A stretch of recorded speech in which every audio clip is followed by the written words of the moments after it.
welcome back to the Morning Brief on Channels Television. And as we coast home in our conversation this morning, we'll look at governance within the public sector with issues specifically of transparency and accountability. And this follows the report by the Auditor General of the Federation, which has uncovered contract irregularities within MDAs to the tune of 197 billion naira.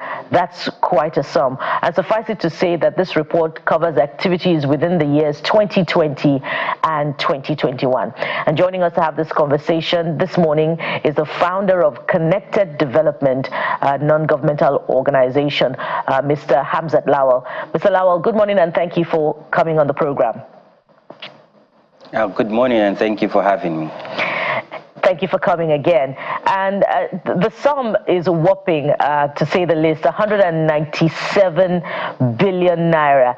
And in addition to that, the report also talks about two agencies, having the most in terms of contract irregularities, the Rural Electrification Agency. And I believe the list on that list by the Office of the Auditor General is the Nigeria Securities and Printing Company.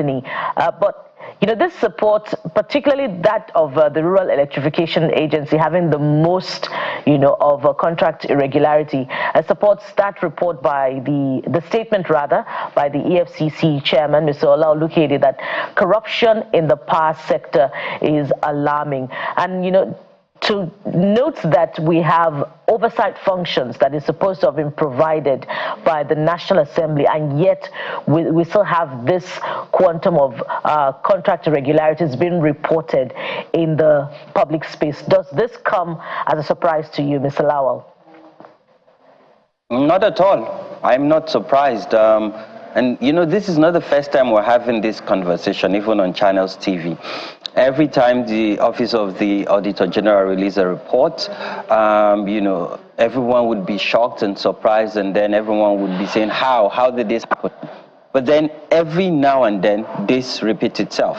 You've clearly mentioned that we have the Public Finance or Public Accounts Committee at the National Assembly, both at the Senate and the House of Rep. And usually it is opposition member in the country that chairs that committee. And ideally, that committee, and I always say it's one of the most important committees, that should ensure that they provide effective oversight. And the Public Account Committee does not have to deal with specific MDAs. They have powers to do with every MDA that has to do with public resources that is been adjudicated to.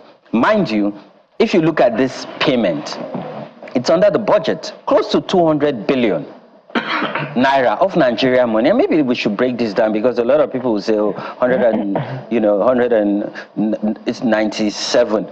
Now, this can provide access to potable drinking water in all the 704 local government. This can provide public school, state-of-the-art public school in all the 704 local government. This can provide state-of-the-art primary health care centers that people are complaining about in various rural communities. And now this only has to do with 1 year, or you might say 2 fiscal years. Now, even as the Office of the Auditor General released this report, and permit me to use, for the lack of choice of words, they have teeth, but they cannot bite. Ideally, the Auditor General of most countries, after they release fiscal reports, they also have power to prosecute.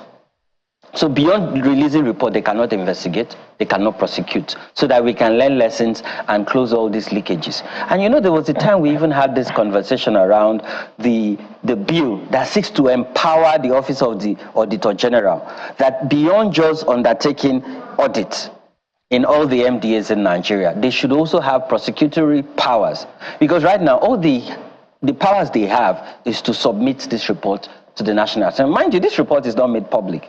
It is just a snippet of what was released to the media, quoted by the Auditor General. So we don't even have access to this report. And I remember we've written Freedom of Information letter to the Office of the Auditor General, even to the Public Accounts Committee at the National Assembly, can you even publish this report so that we can see in details what is entailed in this report, so that the Nigerian people can know, we can hold government to account, and we can ensure that this does not continue to happen. Mind you, this happened under the last regime. The last regime that came into government that says they're coming to fight corruption. So again, I'm not surprised because again, maybe in another 2 or 3 years, we would have another report, and then we'll probably come to the studio to discuss it when we have an audit bill that's successful to government. And I'm not sure if, I don't know if President Tinubu will be very ambitious to ascend on this bill. Because if we don't, then we'll just have an Office of the Auditor General that does not have powers, rather than just audit account and do nothing.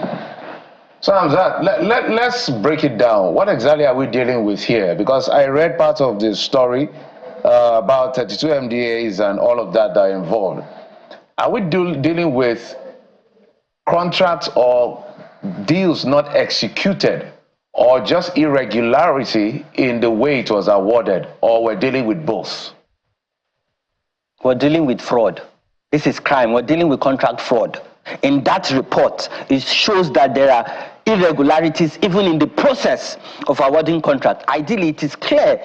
You know, the Procurement Act is very clear that when you want to award contract, you must publish in a national daily and give timeline, and it should be competitive. Now, most of these payments that were made, mind you, payments that were made from the Federation account, some of these contracts were never published. Again, some of these contracts were never executed. Never, but it was paid in full. Some of them were abandoned projects. In short, the worst part is the criminality in it is a lot of the payments that were made was not executed. So we're dealing with not only economic, but financial crime here. And this is fraud. You know, it's not about the irregularity. Yes, there were irregularity, but there is a crime being committed where contracts will be awarded without publication, where contract would not be executed and 100% would be disbursed and paid.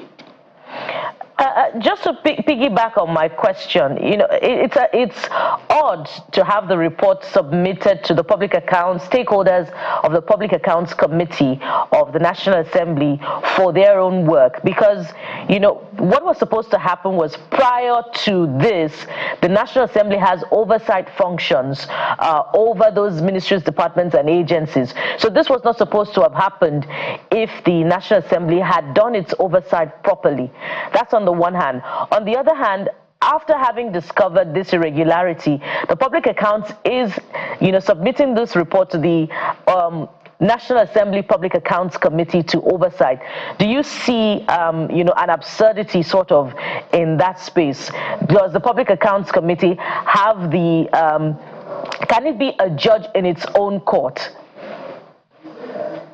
So now, in a saner process, ideally, the National Assembly members, they have 2 or 3 constitutional functions: create laws, ensure that they provide oversight function on executive. And without the National Assembly, this would not be a democracy.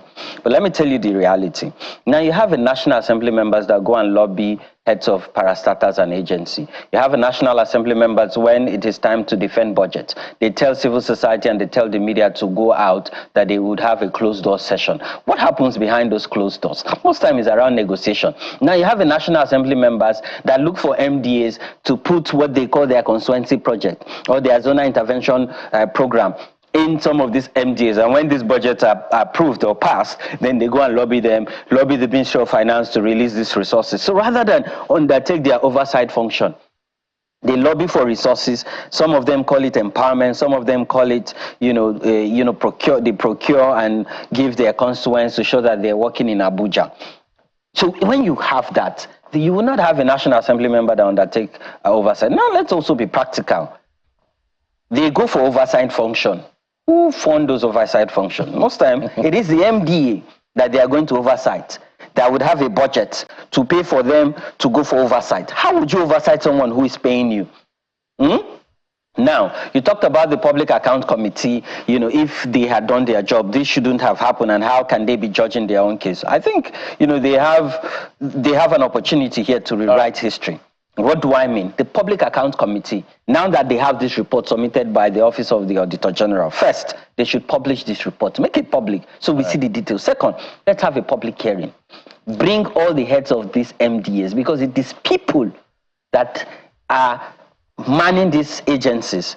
It is people that have brought paper to the Office of the Accountant General that monies were paid from the Federation account. So bring all of these people to this public hearing. Bring the media, bring civil society, and ask them, why did you pay this money? Where is this contract document? Why did you not publish? Okay, you've paid 100%. Has this job been completed? If they can do that, and that would help redeem themselves, and maybe this will send waves to MDAs so that this cannot repeat itself. We cannot continue to sit down and have this conversation when Nigerian people are not even enjoying the dividends of democracy. Before I throw it back to Kayode, who is seated with you there, you mentioned it in passing, but in specifics, besides what you've just mentioned now, this public forum for us to engage them, because it appears impunity has taken to a new height in Nigeria. More like some of these guys who are perpetrating these things are they are some sort of immune to whatever outcry we will put out as far as they are concerned.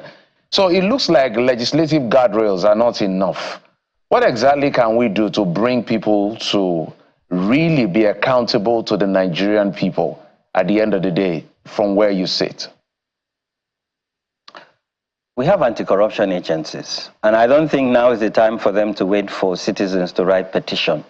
The Office of the Auditor General did a diligent job in auditing the Federation account. They've submitted a report to the Public Accounts Committee. And because they have statutory power, the Economic and Financial Crimes Commission, EFCC, the Independent Corrupt Practices and Other Related Offences Commission, ICPC, can write to the Office of the Auditor General and say, can we get a copy of this report? And when they finish studying the report, they should start inviting, in some cases arresting some of these perpetrators, and then start prosecuting them and ensure that some of these monies are recovered and put behind bars. I agree with you. Some of these people think that they are above the law, sadly. They think they're very strong men and women. They think that they have people, you know, in the corridors of power and nothing would happen. And if we continue like this, it will lead to anarchy. Why would we have a country that is not governed by the rule of law? Why would some individual think that they are above the law? This is criminal, this is crime, and people must be held accountable. Nobody should be above the law. Monies were paid, public resources, money that belonged to you and I as taxpayers, money that were generated from our natural resources were paid to individuals to provide dividends of democracy. Today, our national grid continue to fall apart. Rural electrification agency that is supposed to impact the rural communities, people. And if you look at data, the National Bureau of Statistics just released data. Over 60% of Nigerians are not connected to the national grid. Rural electrification agency are supposed to provide power, alternative sources of power to people in rural communities, and yet they are making payments to projects and contracts that are not executed. This is unacceptable. So let's backtrack a bit and try to follow the trail. So monies are budgeted for, projects are budgeted for, and they're released for those projects, right, by the Accountant General's office, right? So if monies are released and they are not accounted for, who's meant to monitor that? Who's meant to ensure that these monies are accounted for? The National Assembly, by providing oversight function. Good. So the National Assembly has its own case to answer. Good. So monies are maybe paid to contractors or not for projects. The projects are not done. Who's meant to ensure that those projects are done, or at least monitor the process? Well, the anti-corruption agencies, civil society organization, communities that are meant to benefit. But mind you, for every project that is being awarded, by the act, the Procurement Act stipulates that the agencies in charge of procurement must also sign before these monies are disbursed, because there are processes to award this contract. So the procurement agency must always give clearance to the MDA before they even go ahead. One, to ensure that there is money in the Federation account. The Ministry of Finance have resources to cater for this, and also ensure that it's budgeted for and it's on a lot or a budget line. Because I want us to understand the people or the groups of people that have liability, that have cases to answer, right?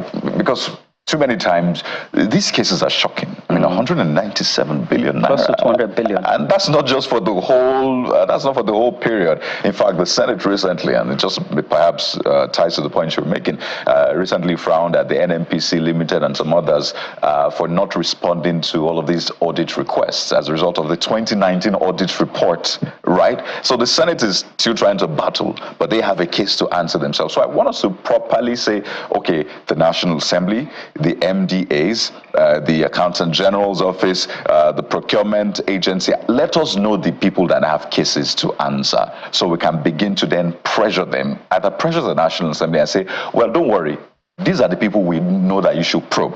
Let us probe them and get a headway. So that's the point I'm trying to make, so we can at least move forward in this conversation. I think first is to even know who are these companies that these monies were paid to. Because I'm sure that in the detailed report of the Office of the Auditor General, the names of these companies or these contracts that was awarded. Because again, you know, in government, when monies are paid to the Federation account, for you to move money, you have to get companies who you now say you're awarding contracts to. And that's why the biggest elephant in the room is always procurement fraud. Because that's how you move public resources to private accounts and then collect kickback. Because again, if you don't collect kickback, why would you fold your arms and make 100% payment knowing that these jobs were not fully executed? Now, this company is number one. Two, what are the members of the National Assembly doing? Because for every agency of government, be it ministries, departments, or parastatals, there are committees set up to provide oversight functions. Now, these committee members have the budget allocation for all of these MDAs, and their role is to ensure that, one, they're not overspending. So whatever they are spending, so whatever contract they are awarding, it is within the budget provision, because you know that the budget itself is an act, it's a law. So it is against the law if you spend above. Ideally, you're even supposed to spend below the budget provision. The fact that the money is 2 billion does not mean you have to spend the entire 2 billion. Because ideally, as government, you're supposed to get the maximum impact with minimum resources. So clearly, potential crime has been committed. Crime has been committed. There you have it, until, of course, we properly probe these things and even understand. No, the report is clear. No, I'm saying that until we then get these people and understand just how big a crime this is. But I want to talk about the point you made, the companies. We've seen cases where these companies belong to people, either the heads of the agencies or people in the agencies. And it's in broad daylight. You can just randomly go. I mean, we had the open government, portal where you can type maybe a particular, contract awarded by a certain agency, let's say correctional facility, and see maybe money for food, and see who the money was paid for, and then you see that this company rather belongs to somebody or is registered in the name of somebody who works in that particular agency. Just how rampant is this? Oh, it is, and I'm glad that we have platforms, and because of the open government partnership, and now you can even check who are shareholders and who are directors of companies under CAC, because you have a fantastic database, and then you now say, what is also the role of there's this anti-corruption agency that ensures that when you're a public official and you declare your assets, and then the Code of Conduct Bureau, because ideally, as a public official, the only thing you're meant to do is farming. You cannot be on any board of any company. You cannot run any company. But sadly, the reality is when you go to these MDAs, and because we follow the money, we try to follow the money. We try to follow the money. You see collusion. In some people's drawer, they will bring company documents. They have their company to bid for contracts.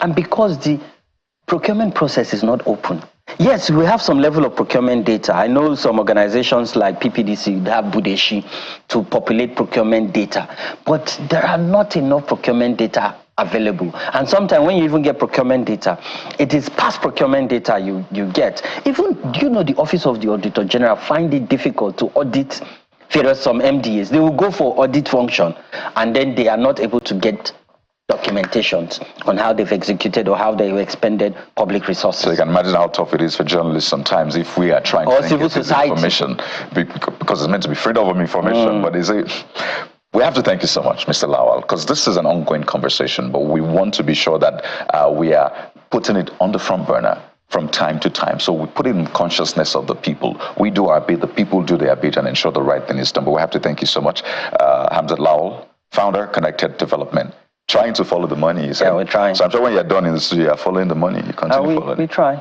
Thank you so much for your time. Pleasure. So there you have it. We hope we've been able to arm you with the appropriate information as either government, the National Assembly, even the people to ensure that the right thing is done. But we have to end at this point. Thank you so much for joining us on the Morning Brief. I'm Kayode Okikiodu. And just to support the conversation, SERP is asking the federal government to investigate the Ministry of Humanitarian Affairs for 57 billion naira allegedly missing, diverted or stolen in 2021. You can reflect on that for the rest of the day as we continue the conversation. Join us again tomorrow. I am Bukola Koka. Well, I mean, Nigerians are tired of these discoveries. Let's just see people in jail and our money recovered. That's all. Thank you for watching. I'm Jeffrey Uzoma. Bye-bye.